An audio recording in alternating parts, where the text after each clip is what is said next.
Redirection pipes च इति एतत् विषये स्पोकेन ट्यूटोरियल् मध्ये स्वागतम्। अहं लिनक्स उपयुञ्जे। आदेशानां प्राथमिकसंकल्पनां तथैव लिनक्स प्रणाल्या आरम्भः कथं करणीयः इति भवान् जानीयात् एव। इदं प्राथमिकं ज्ञानम् अस्मिन् जालपुटे अन्यस्मिन् स्पोकेन ट्यूटोरियल् मध्ये उपलभ्यते। तथैव लिनक्स अक्षरसंवेद्यम् अस्ति इति जानातु। पाठेऽस्मिन् विशेषत्वेन अनुक्ताः सर्वे आदेशाः लघु अक्षरैः टङ्किताः सन्ति। लिनक्स मध्ये क्रियमाणं कार्यम् आधिक्येन टर्मिनल द्वारा एव क्रियते। सामान्यतः कीलफलकं प्रयुज्य वयम् आदेशं टङ्कयामः। चिन्तयतु दिनाङ्कः समयः च द्रष्टव्यः अस्ति इति। टङ्कयामः दते enter नुदामः च। एवं सामान्यतः वयं कीलफलकं प्रयुज्य निवेशं दद्मः। तथैव वयं पश्यामः यत् आदेशस्य फलितमपि टर्मिनल गवाक्षे दर्श्यते। चिन्तयतु च कस्यचित् आदेशस्य सञ्चालने कश्चित् दोषः उत्पन्नः। यथा वयं टङ्कयामः cat स्पेस् AAA enter नुदामः च। AAA इति नाम्नः कापि सञ्चिका न विद्यते, अतः न इति वदन् एकः दोषः दर्शितः भवति। अधुना एषः दोषः अपि टर्मिनल गवाक्षे आगच्छति। इत्थं दोषदर्शनमपि टर्मिनल इत्यत्र भवति।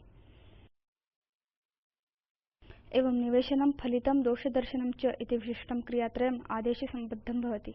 रिडायरेक्शन विषये पठनात् पूर्वं स्ट्रीम फाइल डिस्क्रिप्टर च इति महत्वपूर्णं संकल्पनाद्वयं ज्ञातव्यम्। लिनक्स शेल वर्णक्रमानुसारं स्ट्रीम इत्यस्य च अनुसारं निवेशं स्वीकरोति, फलितं च प्रेषयति बैश इव। प्रत्येकम् अक्षरं तस्मात् परस्य पूर्वस्य च अक्षरात् स्वतन्त्रं भवति। IO तन्त्रान् प्रयुज्य स्ट्रीम्स् द्रष्टुं शक्यानि। अक्षराणां स्ट्रीम सञ्चिकायाः कीलफलकात् गवाक्षात् च आगच्छेत् न आगच्छेत् वा, तान् प्रति गच्छेत् न गच्छेत् वा इत्यत्र नास्ति चिन्ता। लिनक्स मध्ये प्रत्येकम् उद्घाटितसञ्चिका पूर्णाङ्केन सम्बद्धा भवति।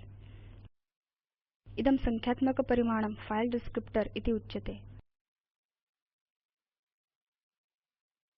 Linux shell 3 standard IO stream इत्यस्य प्रयोगं करोति। तेषु प्रत्येकं फाइल डिस्क्रिप्टर इत्यनेन सम्बद्धं भवति। stdin इत्युक्ते स्टैण्डर्ड् इन्पुट स्ट्रीम। अनेन आदेशानां कृते निवेशनं प्रदीयते। अस्य फाइल डिस्क्रिप्टर 0 इति अस्ति। stdout इत्युक्ते स्टैण्डर्ड् आउटपुट स्ट्रीम। अनेन आदेशस्य फलितं दर्श्यते। अस्य 1 इति फाइल डिस्क्रिप्टर अस्ति। stderr इत्युक्ते standard error stream.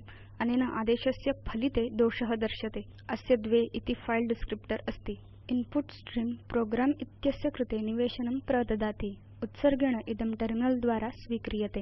Output stream इत्येतत् टर्मिनल उपरि उत्सर्गेण अक्षराणि मुद्रयति। टर्मिनल इत्येतत् मूलतः ASCII टङ्ककः अथवा डिस्प्ले टर्मिनल आसीत्, किन्तु अधुना तत् ग्राफिकल डेस्कटॉप उपरि लेखनगवाक्षः अस्ति। वस्तुतः त्रीणि स्ट्रीम्स् कतिपय सञ्चिकाभिः उत्सर्गेण संयुक्तानि भवन्ति। लिनक्स मध्ये इदम् उत्सर्ग आचरणं परिवर्तयितुं शक्तानि त्रीणि स्ट्रीम्स् अन्य सञ्चिकाभिः संयोक्तुं शक्यानि। प्रक्रिया इयं रिडायरेक्शन इति उच्यते। पश्यामः त्रिषु स्ट्रीम्स् इत्येषु रिडायरेक्शन कथं क्रियते इति।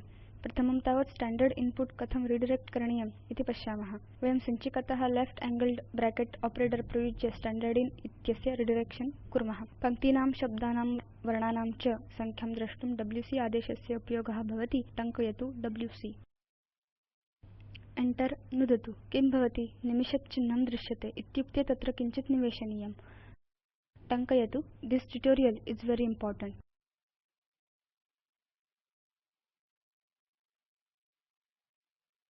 enter नुदतु। अधुना Ctrl D इति कीले युगपत् नुदतु। निविष्टानां पङ्क्तीनां कृते आदेशः असौ कार्यं कुर्यात्। आदेशः टर्मिनल इत्यत्र फलितं दर्शयेत्। अधुना अत्र wc इति आदेशात् अनन्तरं कापि सञ्चिका निर्दिष्टा नास्ति, अतः असौ स्टैण्डर्ड् इन्पुट स्ट्रीम इत्यस्मात् निवेशनं स्वीकुर्यात्। अतः स्टैण्डर्ड् इन्पुट स्ट्रीम उत्सर्गेण कीलफलकेन संयुक्तं भवति, अतः wc आदेशः कीलफलकात् निवेशनं स्वीकरिष्यति। अधुना यदि वयं लिखामः wc space left angled bracket space test1.txt, तर्हि wc आदेशः test1.txt सञ्चिकायाः पङ्क्तीनां शब्दानां वर्णानां च संख्याम् अस्मभ्यं कथयति। अधुना टङ्कयतु wc स्पेस् test1.txt। वयं समानं परिणामं पश्यामः।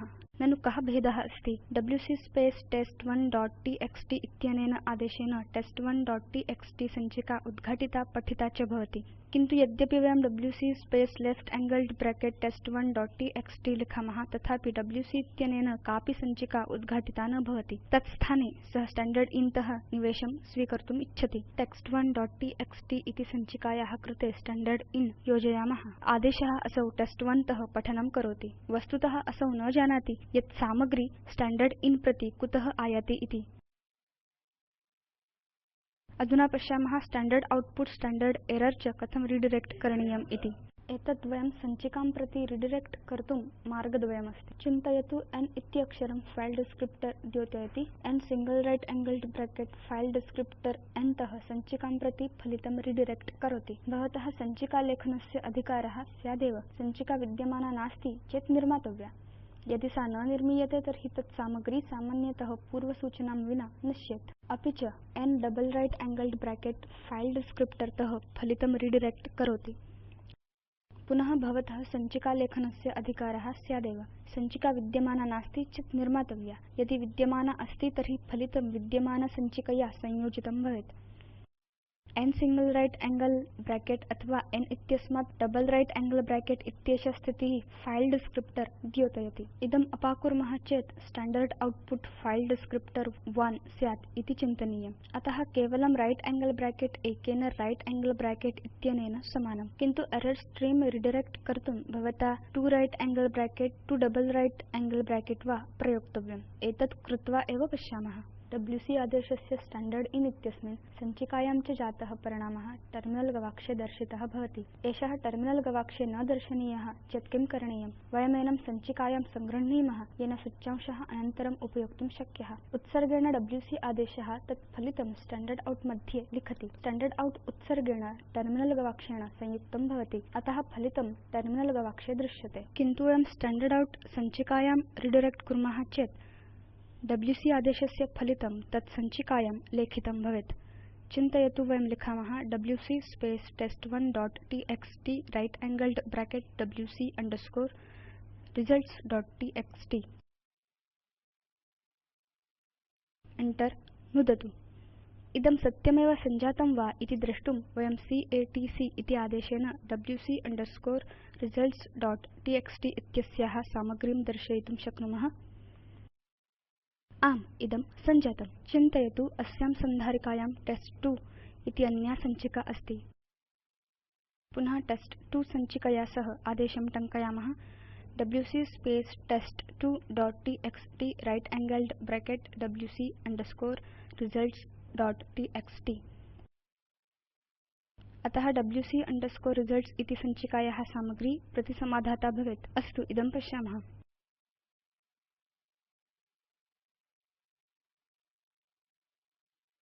एतत् स्थाने यदि वयं लिखामः wc स्पेस् test1.txt द्विवारं right angled bracket wc underscore results.txt, तर्हि आदावेव wc अंडरस्कोर results.txt इति सञ्चिकायां विद्यमानसामग्रेः स्थाने नूतनसामग्री प्रतिसमाधाता न भवेत्, सा संयोजिता भवेत्। इदमपि पश्यामः।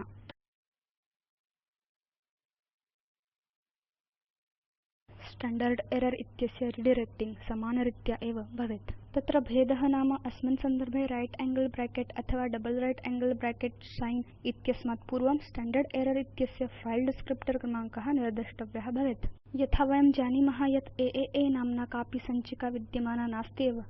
इदं लिखतु wc स्पेस् AAA।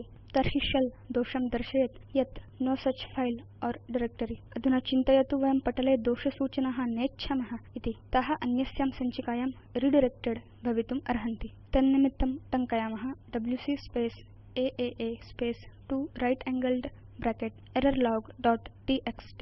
अधुना टर्मिनल इत्यत्र दोषसूचना न क्रियते, किंबहुना सा errorlog.txt इति सञ्चिकायां लिखिता भवेत्। वयम् इदम् अनेन आदेशेन द्रष्टुं शक्नुमः cat स्पेस् errorlog.txt। अधुना चिन्तयतु अहम् एनम् आदेशं सञ्चाल्य कञ्चित् अन्यं दोषं करोमि। cat space bbb space 2 right angled bracket errorlog.txt। पूर्वतनदोषः प्रतिसमाधातः भवेत्, नूतनः च दर्शितः भवेत्। पश्यतु CAT errorlog.txt। किन्तु सर्वदोषाणाम् आवलिं कर्तुं किं करणीयम्? सरलं तत्। टङ्कयामः WC AAA 2 right angled bracket द्विवारं errorlog.txt। cat आदेशं प्रयुज्य वयम् इदं परिशीलयेम। अस्माभिः दृष्टं यत् कथं स्टैण्डर्ड् आउट, स्टैण्डर्ड् इन, स्टैण्डर्ड् एरर् इति त्रीणि स्ट्रीम्स् भिन्नशः कौशलपूर्वकं प्रयुज्यन्ते अपि च रिडायरेक्टेड् क्रियन्ते। किन्तु अस्याः संकल्पनायाः वास्तवं सामर्थ्यं तदैव अनुमातुं शक्यं यदा वयम् एकत्रितरीत्या कौशल्येन तेषाम् उपयोगं कुर्मः, तन्नाम भिन्नानां स्ट्रीम्स् इत्येषां संयोजनम्। प्रक्रिया इयं पाइपलाइनिंग इति उच्यते। आदेशानां शृङ्खलाः निर्मातुं पाइप्स् प्रयुज्यन्ते। पाइप एकस्य आदेशस्य फलितम् अग्रिम आदेशस्य निवेशेन शृङ्खलायां संयोजयति। इदम् इत्थं दृश्यते। Command 1 vertical bar command 2 hyphen option vertical bar command 3 hyphen option 1 hyphen option 2 vertical bar command 4। चिन्तयतु वयम् उद्घाटितसन्धारिकायां विद्यमानानां सञ्चिकानां सन्धारिकाणां च आहत्य संख्यां ज्ञातुम् इच्छामः। वयं जानीमः ls -l इत्यादेशः सर्वासां सञ्चिकानां सन्धारिकाणां च आवलिं करोति। वयं सञ्चिकायां फलितं रिडायरेक्ट् कर्तुं शक्नुमः। ls -l right angled bracket files.txt। टङ्कयतु cat files.txt। अधुना प्रत्येकं पङ्क्तिः इत्युक्ते सञ्चिकायाः सन्धारिकायाः वा नाम अस्ति। अतः यदि वयम् अस्याः सञ्चिकायाः सर्वाः पङ्क्तिः गणयामः तर्हि वयम् अस्माकं हेतुं पूर्णीकर्तुं files.txt प्रयोक्तुं शक्नुमः। तदर्थम् आदेशं टङ्कयामः WC -l files.txt। यद्यपि अनेन अस्माकं कार्यं साध्यते, तथापि कतिचन समस्याः अस्मिन् सन्ति। प्रथमं वयं files.txt इति इंटरमीडिएट सञ्चिकाम् इच्छामः। यदि प्रथम आदेशः महतीं सामग्रीं निर्माति तर्हि तस्मात् डिस्क मेमरी व्यर्थम् एव नष्टं भवेत्। तथैव वयं बहून् आदेशान् शृङ्खलाबद्धान् कर्तुम् इच्छामः चेदपि प्रक्रिया इयं मन्दा अस्ति। वयं पाइप्स् प्रयुज्य सरलतया इदं कर्तुं शक्नुमः। इत्थं टङ्कयामः ls -l vertical bar WC -l।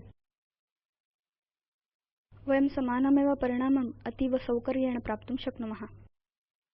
ls आदेशस्य फलितं WC आदेशार्थं निवेशत्वेन कार्यं करोति। वयं पाइप्स् प्रयुज्य आदेशस्य दीर्घाः शृङ्खलाः योजयितुं शक्नुमः। पाइप इत्यस्य एकः उपयोगः नाम इत्यनेन अनेकानि पर्णानि युगपत् पठितुं शक्यानि।